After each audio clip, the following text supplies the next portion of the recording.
Dans le but de soutenir législativement l'état de siège décrété par le chef de l'État Félix-Antoine Tshisekedi afin d'obtenir les résultats escomptés, le député national élu de Goma et membre de la commission défense et sécurité de l'Assemblée nationale, Josué Mufula, a introduit le mardi dernier au bureau de la Chambre basse du Parlement un rappel par rapport à sa proposition de loi modifiant la loi organique portant organisation et fonctionnement des FARDC. Et selon lui, cette proposition de loi vient dans le sens d'assouplir les commandements de l'armée en revenant sur une chaîne de commandement au sein des FARDC. La loi organique numéro 11/012 du 11 août 2011 portant organisation et fonctionnement des forces armées de la République démocratique du Congo. C'est une loi qui avait tenu compte des expériences passées et récentes de nos forces armées et l'importance géopolitique et géostratégique de la République démocratique du Congo.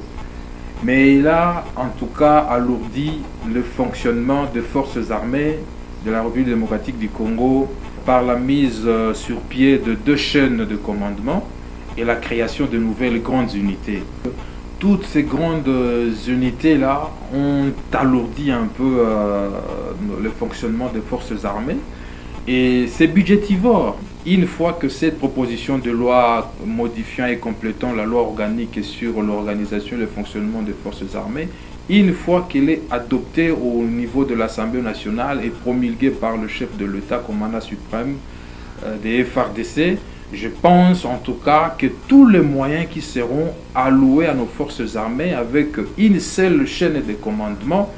en tout cas nos militaires seront bien pris en charge. Épris de patriotisme et soucieux de l'amélioration des conditions sociales et professionnelles des militaires et policiers, l'élu du peuple dit travailler déjà sur la loi portant statut des militaires afin d'y ajouter certains avantages qui se trouvent dans les textes des autres pays. Le député national élu de Goma souhaite donc voir ces 2 initiatives être programmées au calendrier de la session ordinaire du 15 mars prochain.